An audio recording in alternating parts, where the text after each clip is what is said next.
wa asyhadu anna Muhammadan abduhu wa rasuluh la nabiyya ba'dah. Hadirin fidakumullah, alhamdulillah, puji dan syukur marilah senantiasa kita panjatkan hadirat Allah Subhanahu wa taala. Salawat dan salam semoga tetap tercurah kepada qudwah dan uswah kita Rasulullah Muhammad sallallahu alaihi wasallam. Mudah-mudahan salawat juga tercurah pada keluarga, sahabat, dan para pengikutnya hingga akhir zaman. Pada malam hari ini kita akan melanjutkan pembahasan Sirah Nabawiyah. Di pembahasan terakhir kemarin kita sudah mengulas tentang terakhir itu perjanjian Hudaybiyah, ya. Perjanjian Hudaybiyah.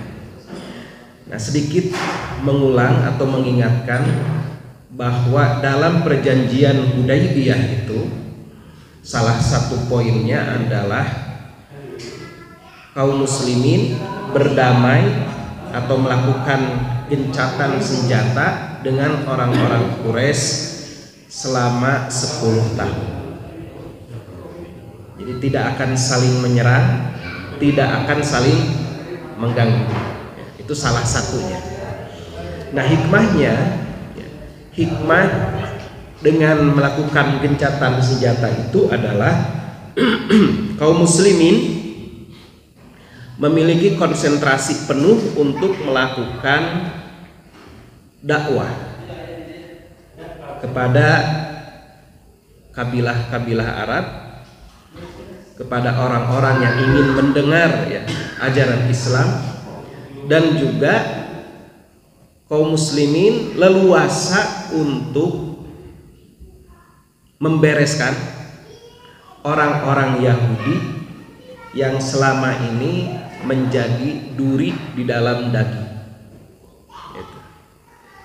Kita tahu bahwa pasca disepakatinya Piagam Madinah, yang pertama kali melakukan pengkhianatan terhadap Piagam Madinah itu adalah, yang pertama sekali adalah Bani Qainuqa. Kemudian setelah Bani Qainuqa adalah Bani Nadir yang mencoba untuk melakukan pembunuhan kepada Nabi SAW. Yang terakhir kemarin kita ceritakan adalah pengkhianatan yang dilakukan oleh Yahudi Bani Quraidah. Dan memang naas Bani Quraidah ini dijatuhi hukuman, ya, bunuh bagi mereka-mereka yang telah melakukan pengkhianatan itu. Nah, sisa-sisa dari orang-orang Yahudi itu kemudian berkumpul di beberapa wilayah di sekitar Jazirah. Salah satunya adalah mereka tinggal di Benteng Khaybar. Nah, ini yang akan kita bahas, ya.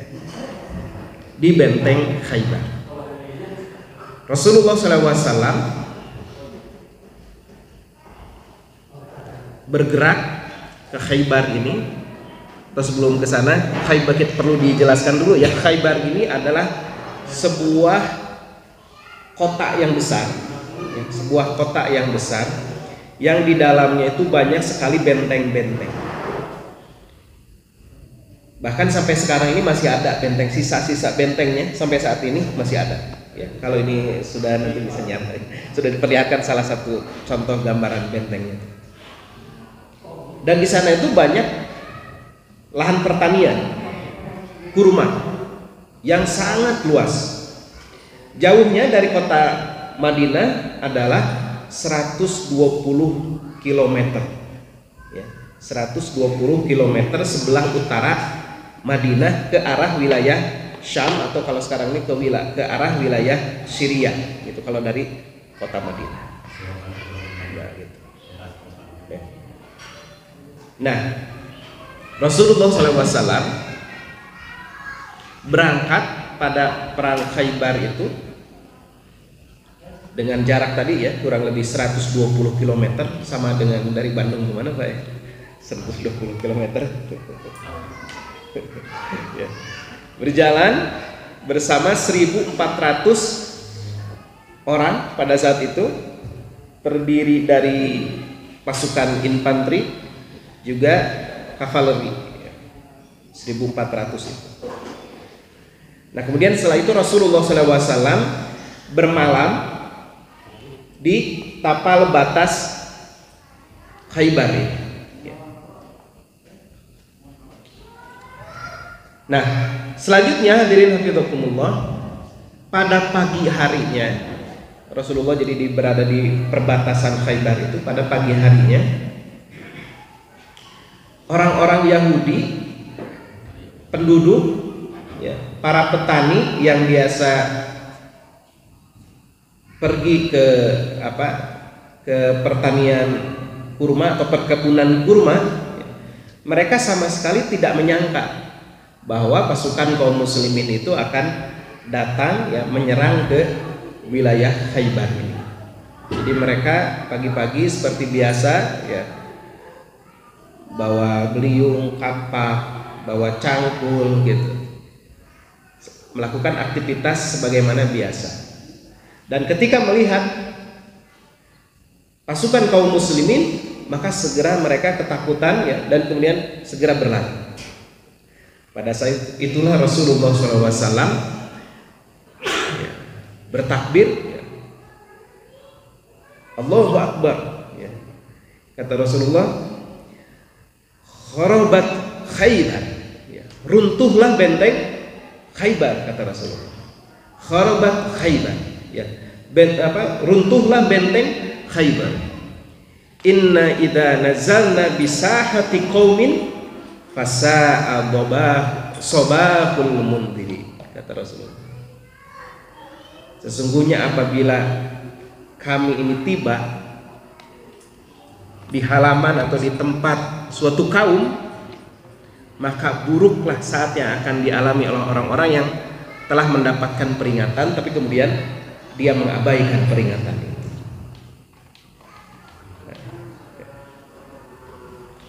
Nah kemudian pada saat itu Rasulullah SAW segera membagi-bagi panji-panji perang, ya, membagi-bagi panji perang kelompok-kelompok. Kemudian Rasulullah SAW juga kemudian memilih tempat, ya, untuk berdiam pasukan kaum muslimin. Nah, ketika Rasulullah SAW memilih tempat untuk berdiam pasukan, nah ini seperti biasa Khabbab bin Al-Mundhir, salah seorang sahabat Rasulullah, ini mempertanyakan kepada Rasulullah SAW. Masih ingat, ya, hadirin, atau kalau pernah, ya, mendengar, membaca tentang perang Badar, juga Khabbab bin Al-Mundhir inilah yang menyampaikan kritikan atau saran, memberikan saran kepada Rasulullah, mengkoreksi keputusan Rasulullah SAW. Jadi ketika di perang Badar, ketika Rasulullah menempatkan pasukan, Khabbab ini bertanya kepada Rasulullah, ya Rasulullah, apakah tempat ini, penentuan tempat ini adalah wahyu, ya, dari Allah Subhanahu wa taala menunjukkan tempat ini, ataukah ini sekedar pendapat Anda pribadi, hasil ijtihad Anda pribadi, gitu ya. Ya, ini sebagai strategi perang, gitu. Di perang Badar itu seperti itu. Kemudian kata Rasulullah, oh enggak, ini pendapat saya pribadi, ya. Lalu Khabbab tidak segan menyampaikan sarannya kepada Rasulullah SAW. Ya Rasulullah, menurut pendapat saya tempat ini tidak tepat, gitu.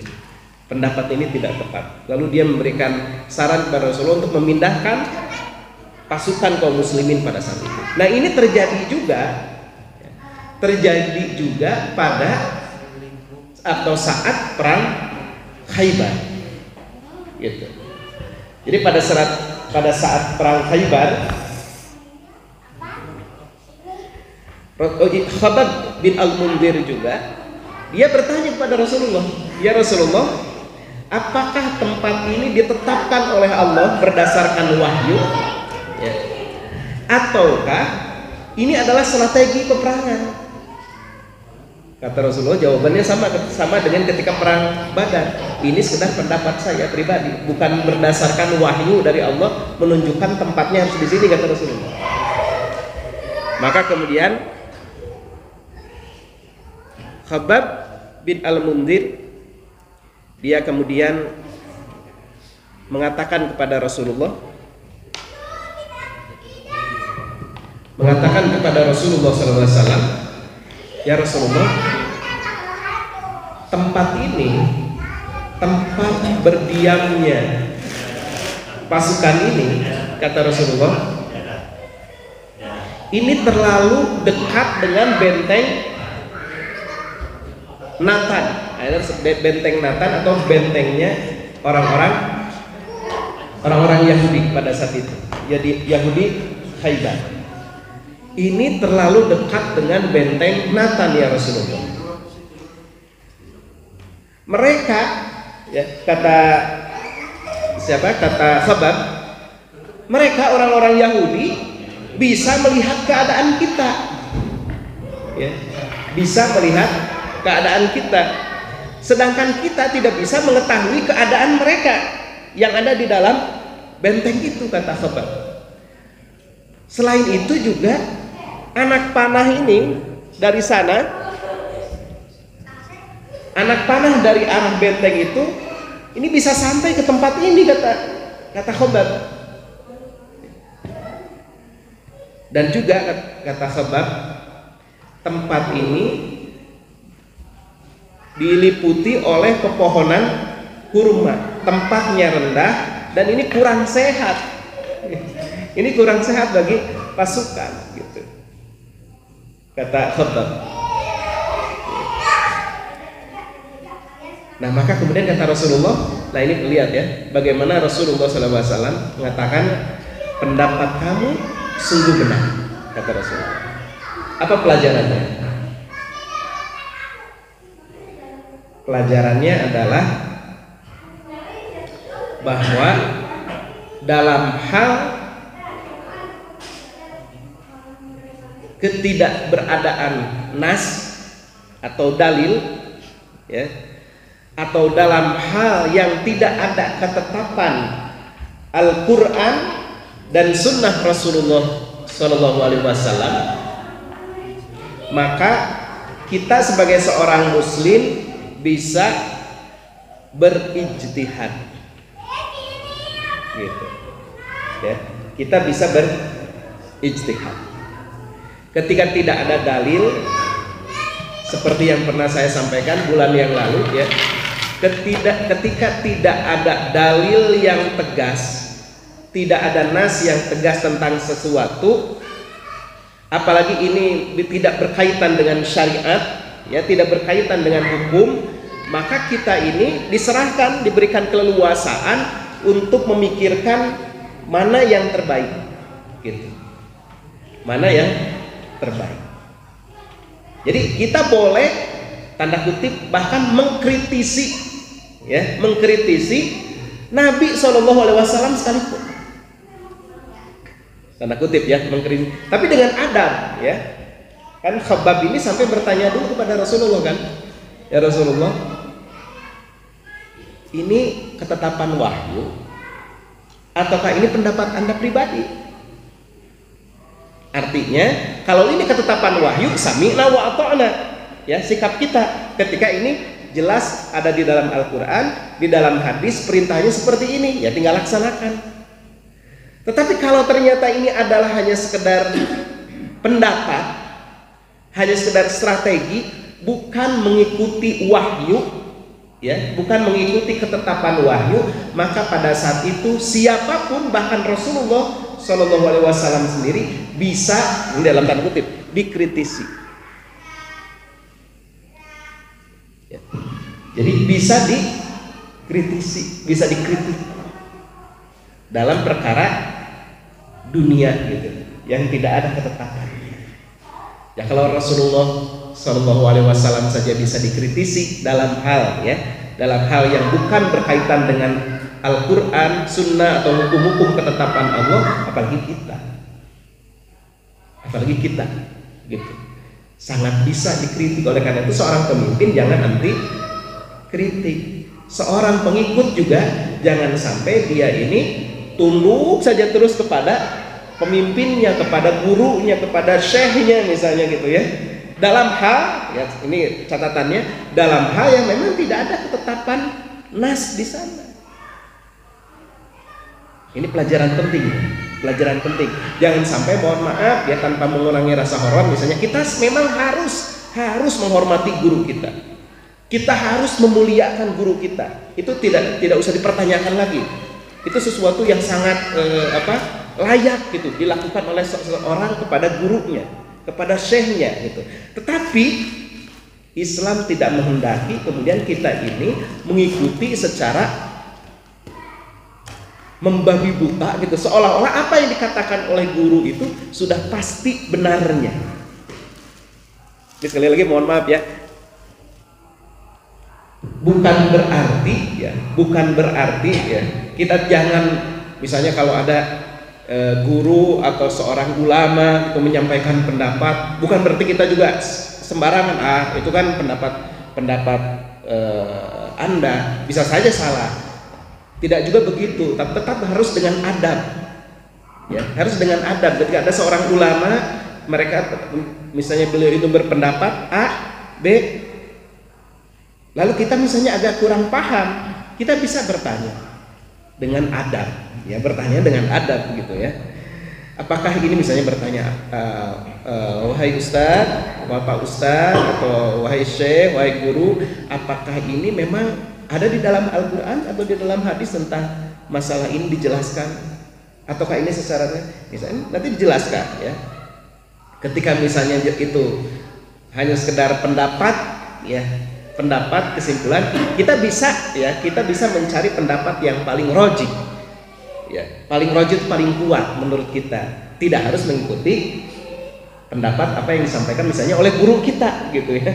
Bisa saja kita mencari, ini menurut saya ini nggak kuat gitu ya, dalilnya atau pemahaman kesimpulan dalil yang diambilnya ini kurang kuat. Kita bisa mencari yang lain yang menurut kita lebih kuat, lebih berdasar gitu ya, tapi tanpa mengurangi rasa hormat gitu ya kepada guru. Ini pelajarannya buat kita.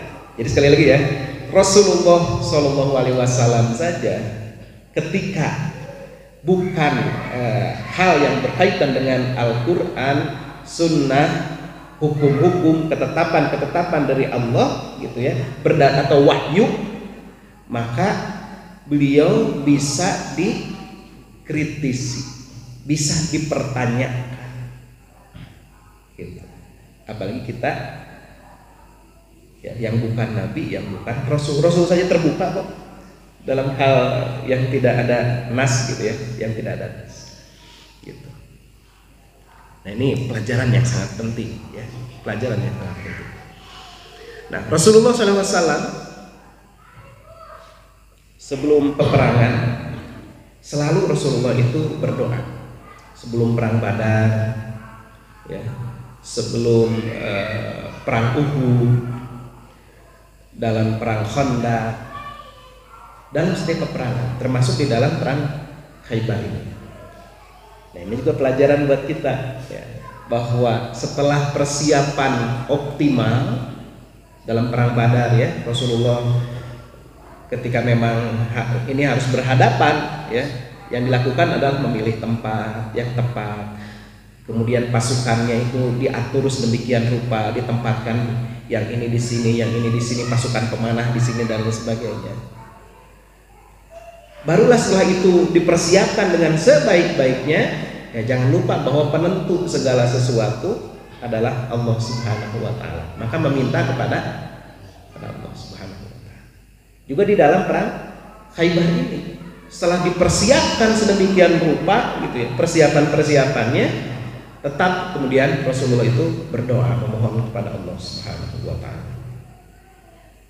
Allahumma Rabbas samawati wa ma adlalna wa rabbal aradina wa ma aqlalna wa rabbasy syayatina wa ma adlalna wa rabbar riyahi wa ma adraina fa inna nas'aluka khaira hadhil qaryah wa khaira ahliha wa khaira ma fiha wa na'udzu bika min syarriha wa syarri ahliha wa syarri ma fiha aqdimu bismillah.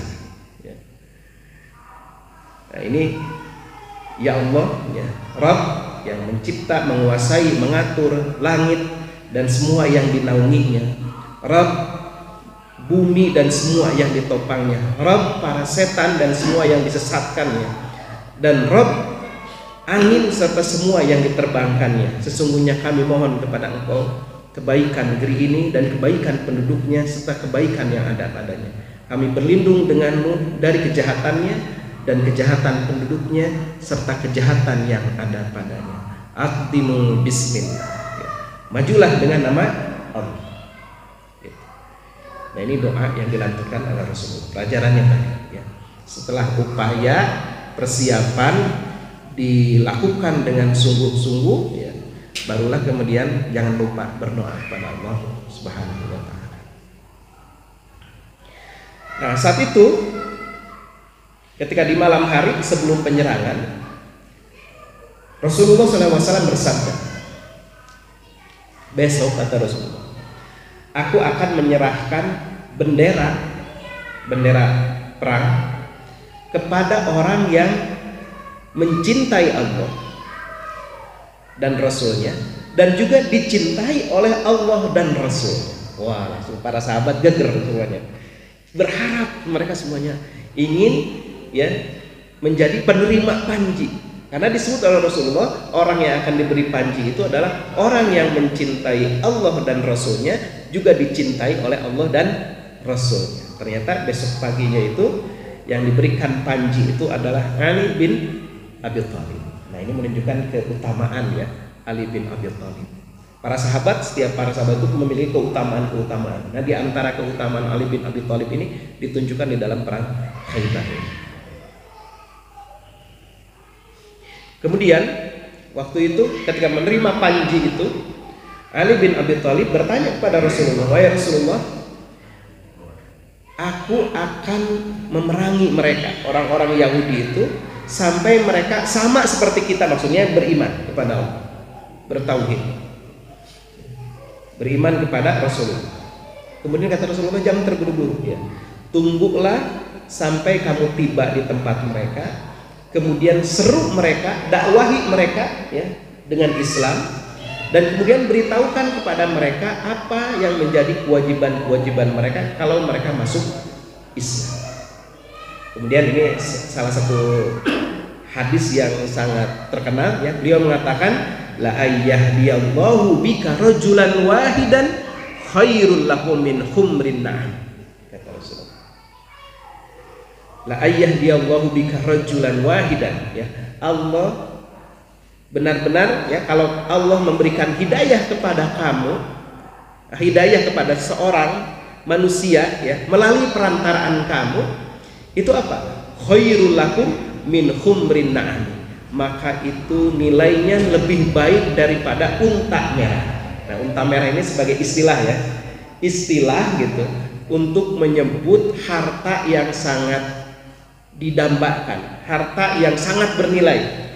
Unta merah itu kan, unta merah itu konon katanya adalah unta yang paling mahal.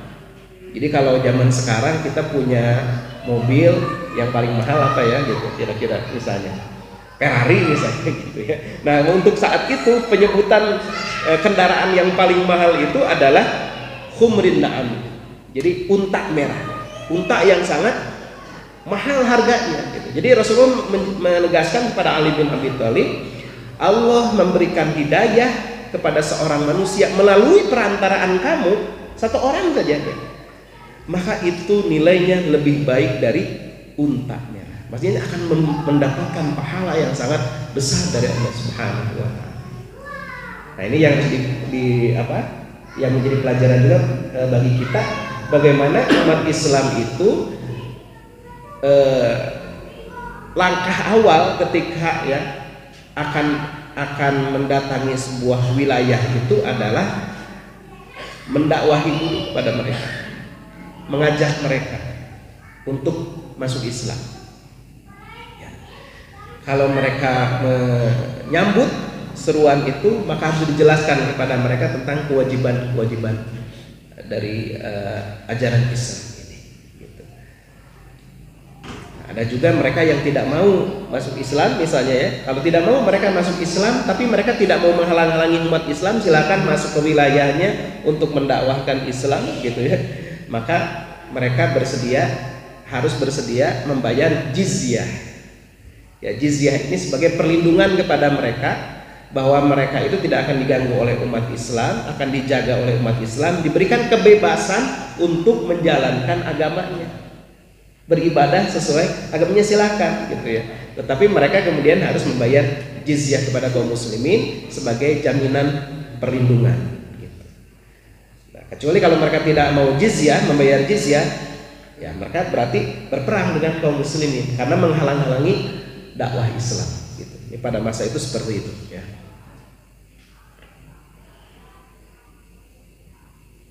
Nah, ini secara ringkas ya, secara ringkas bagaimana perang Khaybar ini berlangsung. Yang pertama kali diserang oleh kaum muslimin adalah namanya Benteng Naim. Di sini terjadi duel antara Marhab dan Amir bin Al-Aqwa, ya. Kemudian serta Ali bin Abi Thalib, ya. Yasir dan Zubair bin Awwam. Di sini ada terjadi duel. Ini saya secara ringkas saja ya. Benteng Naim yang pertama. Kemudian setelah itu Benteng Sa'ab, ya. Kemudian setelah Benteng Sa'ab itu kaum muslimin bisa menguasai Benteng Zubair. Mohon maaf ini ya, tidak dijelaskan rinciannya, peristiwa-peristiwanya karena waktunya. Kemudian Benteng Ubay, ini satu benteng ini terus ya dikuasai oleh kaum muslimin, bisa pasukan di sana kemudian menyingkir ya, masuk ke benteng berikutnya, masuk terus seperti itu. Benteng Ubay, kemudian Benteng Nizar, ya. Nah, Benteng Nizar ini benteng yang paling kuat, ya, benteng yang paling kuat. Orang-orang Yahudi menganggap bahwa Benteng Nizar ini tidak akan mampu dimasuki oleh kaum muslimin karena menurut mereka saking kuatnya. Maka kemudian di benteng itulah ya, anak-anak, istri-istri orang-orang Yahudi itu ditempatkan. Gitu. Tapi kemudian kaum muslimin memasang manjanik. Manjanik ini senjata pelontar batu, kayak di film-film kolosal lah ya. Pelontar batu itu manjanik. Ya. Nah, kemudian akhirnya kaum muslimin berhasil merusak dinding benteng tersebut, kemudian menyerbu dan kemudian bisa menguasai Benteng Nizar ini. Nah, ini sisa-sisa Benteng Khaybar. Saat ini foto zaman sekarang. Ini sisa-sisa dari Benteng Khaybar di wilayah Madinah, masuknya provinsi Madinah kalau sekarang. 120 km dari Masjid Nabawi. Masih ada sampai sekarang, bisa dikunjungi.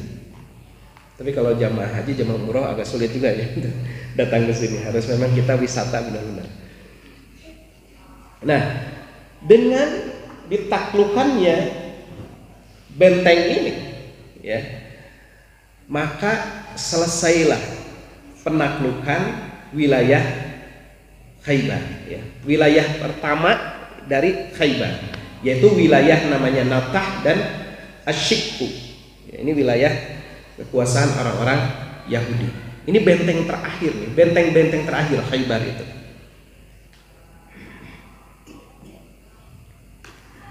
Nah, kemudian setelah di wilayah menguasai wilayah Natah dan Asyikku ini, ya, Rasulullah SAW kemudian mengalihkan penyerangannya ke benteng yang lainnya. Ya, ini masih ada lagi gitu benteng, tapi tadi yang paling kuat tadi yang terakhir Benteng Nizar itu. Benteng Al-Katibah, benteng Witin, kemudian As-Salalin. Ini yang dimiliki oleh seorang yang bernama Abdul Haqiq dari Bani Nadir. Jadi orang-orang Yahudi itu Bani Nadir, ya, Bani Quraidah, sisa-sisanya ini yang memang kalau ada yang melarikan diri gitu ya, ini ke wilayah ini.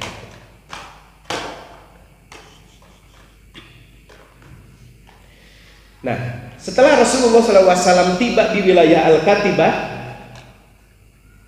Rasulullah kemudian mengepung wilayah Al-Katibah ini selama 14 hari, dan akhirnya kemudian orang-orang Yahudi itu menyerah dan meminta jaminan keamanan. Bahkan mereka menyerahkan harta-harta mereka, ya, harta kekayaan, tanah, emas, perak, kuda, keledai, ya, baju perang, semuanya diserahkan kepada kaum muslimin. Mereka menyerah, orang-orang Yahudi itu. Jadi dalam sejarahnya,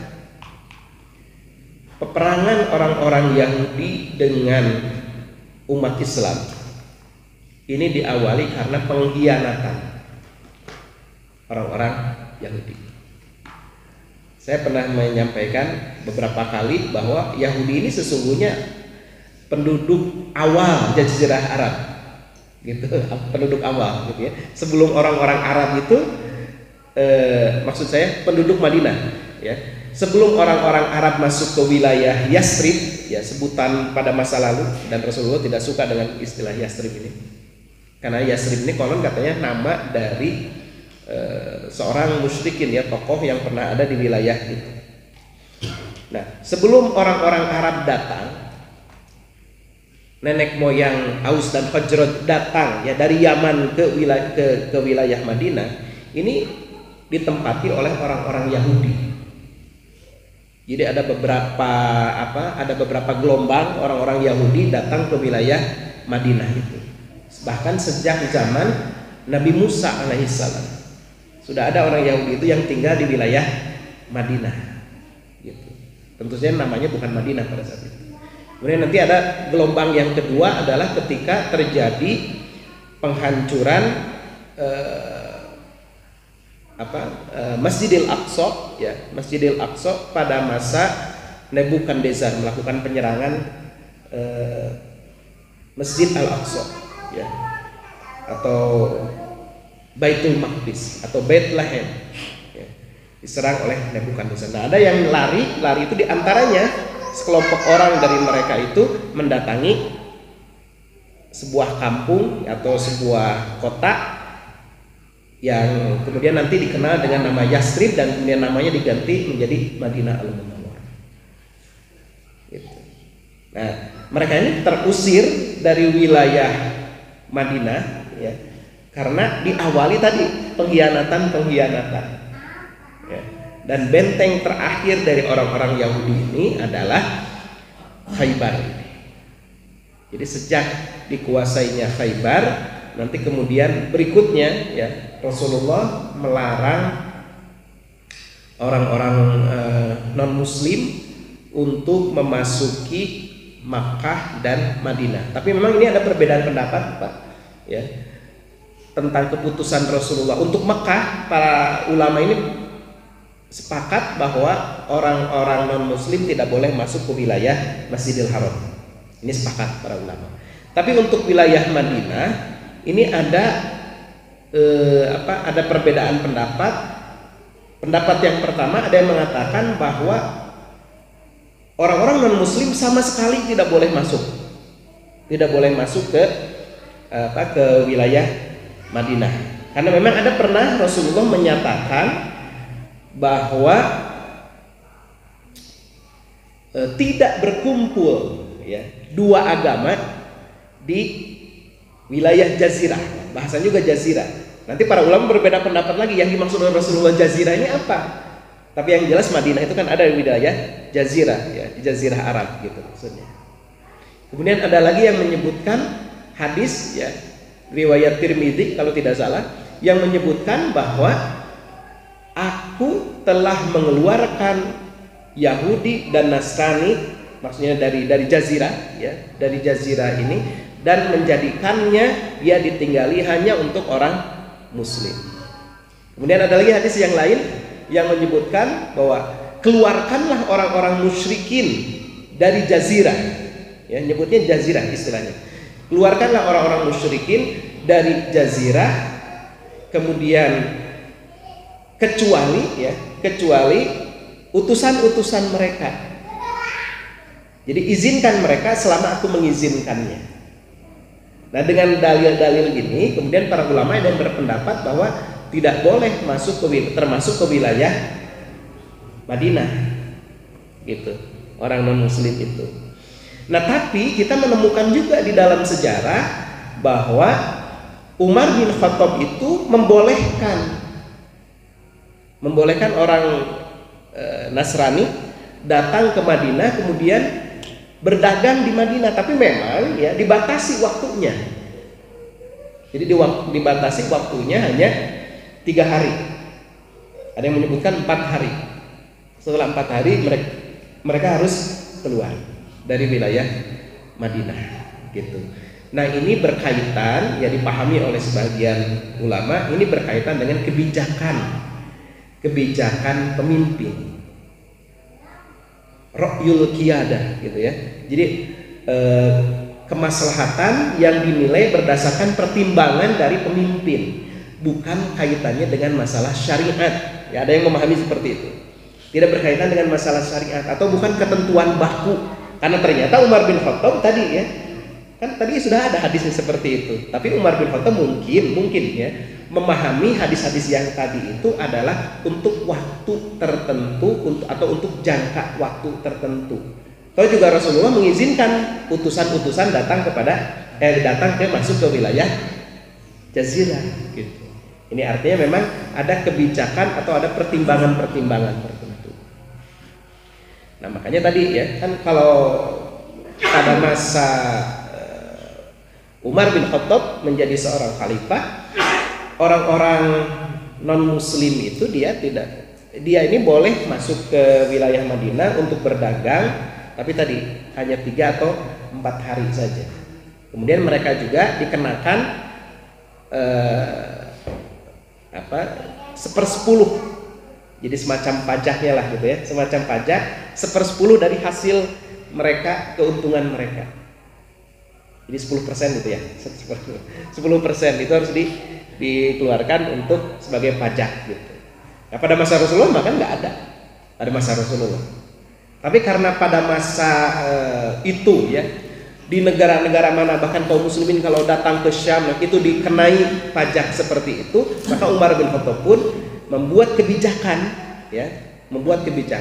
untuk mengenakan pajak 10% gitu dari penghasilan. Nah, ini kita melihat ya bagaimana Islam itu atau para penganut Islam ya, para khulafaur rasyidin itu dalam memahami hal-hal yang sifatnya keduniaan ini sangat fleksibel. Jadi kita harus membedakan ya, mana yang berupa ketentuan baku, mana yang dimana di sana itu dia sangat tergantung pada situasi dan kondisi. Nah, ini fleksibelnya gitu di dalam ajaran Islam. Nah, kemudian singkat ceritanya dibagikanlah ghanimah, harta rampasan perang ya. Nah, waktu itu orang-orang Yahudi mendatangi Rasulullah untuk bernegosiasi dengan Rasulullah. Ya, wahai Muhammad, biarkanlah kami tetap atau izinkanlah kami tetap tinggal di tanah ini, sehingga kami bisa menggarap tanah Khaybar ini. Karena orang-orang Arab itu kebanyakan mereka ini kan pedagang. Walaupun orang-orang Madinah itu juga bertani gitu ya, berkebun. Tapi secara umum ini wilayah Khaybar ini sudah digarap oleh orang-orang Yahudi, mungkin sudah punya sistem penanganannya seperti apa gitu. Maka diminta izin kepada Rasulullah dan diizinkan oleh Rasulullah. Orang-orang Yahudi itu untuk tetap menggarap tanahnya, tapi kemudian nanti ada bagi hasil dengan kaum muslimin ya, gitu. Dari hasil panen itu nanti kaum muslimin mendapatkan bagian, mereka mendapatkan bagian. Tapi secara umum tanah itu dikuasai oleh kaum muslimin. Waktu itu Abdullah bin Rawahah ditugaskan oleh Rasulullah untuk membagi tanah Khaybar itu menjadi 36 bagian. Kemudian setiap bagian dibagi menjadi 100 bagian. Jadi semuanya totalnya ada 3.600 bagian, 3.600 petak lah gitu kurang lebih. Nah ini ya, ini wilayah Khaybar. Sampai saat ini masih ada seperti ini tapi kondisinya. Nah Rasulullah SAW kemudian mengambil 1.800 bagian. Yang 1.800-nya lagi itu dikelola oleh orang-orang Yahudi. Gitu. Jadi Nabi membagi hasil panen Khaybar menjadi 1.800 bagian. Nah itu kemudian diserahkan ya kepada orang-orang yang ikut perjanjian Hudaybiyah sebelumnya gitu ya, juga kepada orang yang mengikuti perang Khaybar.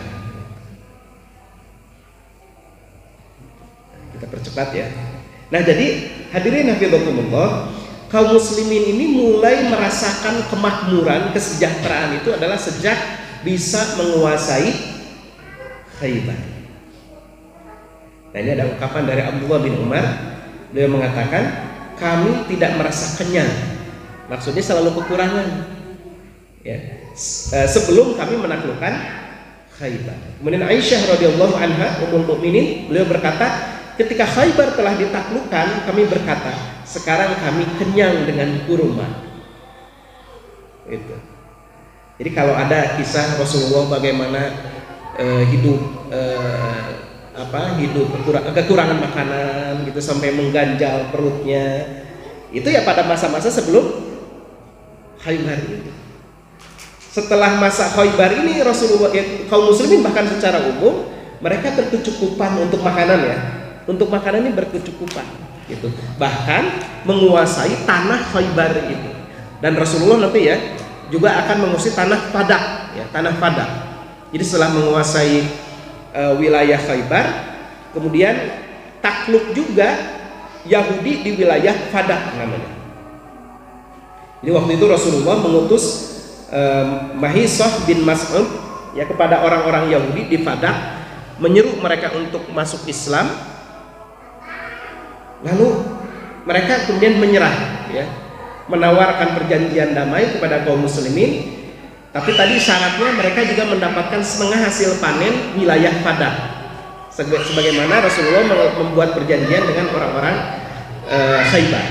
Gitu. Ya. Nah, terjadi perjanjian seperti ini. Dan tanah Fadak itu nanti murni dikuasai oleh Rasulullah SAW, dimiliki oleh Rasulullah SAW. Kemudian setelah itu terus ya meluas penaklukan umat Islam itu sampai ke Wadil Qura. Jadi setelah selesai ini di Khaybar ya, Rasulullah SAW mendatangi wilayah Wadil Qura, di mana di sana ini berkumpul orang-orang Yahudi dan orang-orang musyrikin Arab. Nah ini disambut dengan tembakan panah ya kaum muslimin, tapi sampai akhirnya kaum muslimin tetap bisa menguasai Wadil Qura ini. Dan salah seorang budak Rasulullah yang bernama Mud'im di sini meninggal ya, meninggal karena terkena anak panah.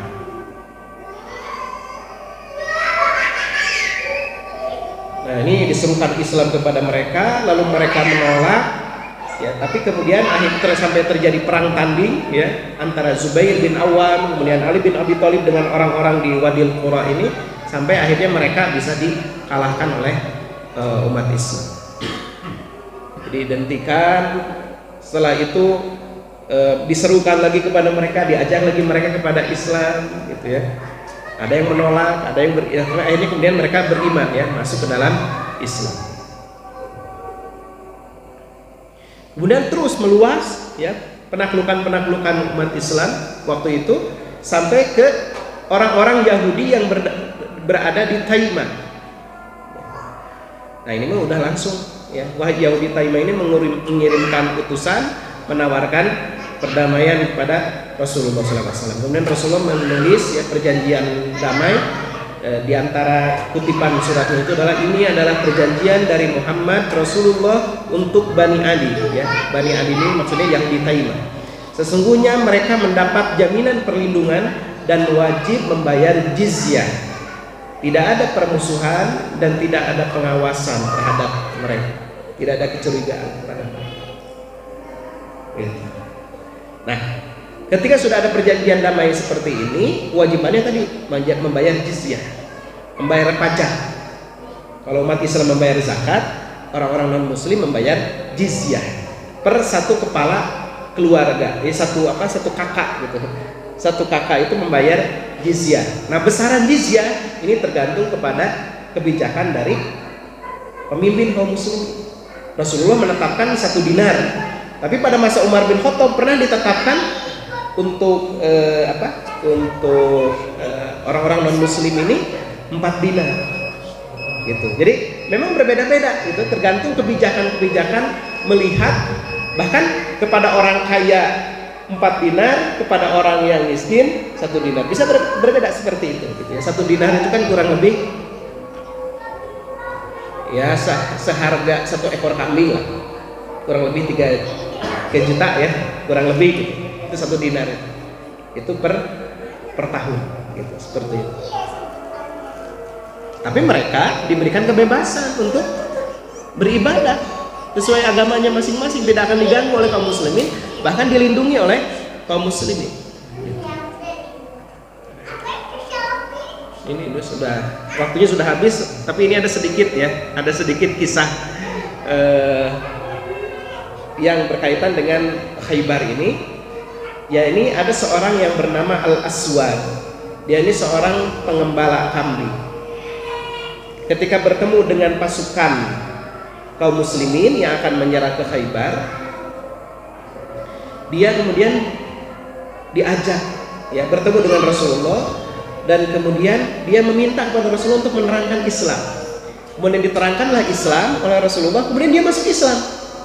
Setelah itu dia ikut perang di dalam perang Khaybar itu, dan di dalam perang Khaybar itu dia terkena lemparan batu sampai tewas, dan dia mati syahid. Jadi belum sempat sholat, belum sempat melaksanakan hukum-hukum Islam yang lainnya gitu ya, baru masuk Islam langsung ikut jihad, ternyata mati syahid. Ini luar biasa gitu ya, Al-Aswad. Nah, ini juga yang menjadi ini ya, di dalam perang Khaybar ini pernah terjadi, ada namanya sahabat Rasulullah namanya Farwah.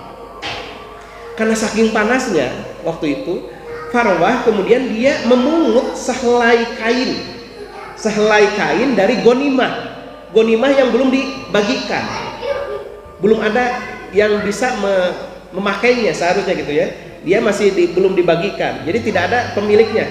Tapi kemudian Farwah dia mengambil kain itu untuk menutupkan gitu ke kepalanya karena kepanasan. Tapi lihat Rasulullah menegur ya Farwah dengan ungkapan perumpamaan, ikat kepala itu dari api neraka, dan kamu ikatkan kain itu, api itu ke kepala kamu. Maksudnya Rasulullah melarang sebelum harta ghanimah dibagikan lalu kita mengambil, nggak boleh gitu ya. Nah, ini pelajaran buat kita bahwa hati-hati ya menggunakan harta milik umat ya. Harta ini milik umat gitu. Tidak boleh kita gunakan walau hanya sekedar, ini contohnya di sini hanya untuk menutup kepala kita, kalau bukan haknya buat kita gitu. Kalau sudah haknya bagi kita, itu menjadi bagian kita, boleh itu kita gunakan gitu. Terakhir ya ini. Ada seorang yang bernama Asja. Tapi ini hadisnya dhaif. Ya, saya perlu sampaikan ini hadisnya dhaif. Tapi ini ada kaitannya dengan perang Khaybar. Jadi Asja ini dia meninggal, tapi Rasulullah tidak mau menyolatkannya.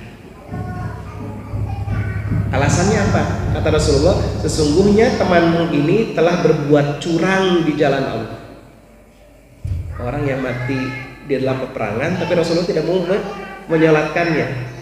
Sesungguhnya temanmu ini telah berbuat curang. Ternyata apa?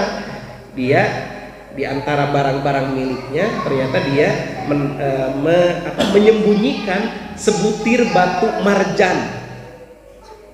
1 butir ya, marjan yang harganya tidak sampai 2 dirham. Rasulullah tidak mau menyolatkannya. Maka hati-hati ya, sikap amanah. Tapi ya saya perlu sampaikan hadis ini dhaif. Para ulama hadis menilainya ini hadis dhaif. Tapi ini menjadi pelajaran buat kita ya. Kita ambil pelajarannya saja. Karena isinya sahih ya, isinya sahih bahwa ketika kita tidak kita mengambil sesuatu yang bukan hak kita, itu artinya pencurian, itu artinya adalah tindakan korupsi gitu ya. Seperti itu. Nauzubillah min dzalik ya. Nah, hadirin fidzullah, itu saja yang bisa saya sampaikan tentang perang Khaybar ini. Mudah-mudahan kita bisa mengambil ibrah, mengambil pelajarannya untuk kehidupan kita sehari-hari.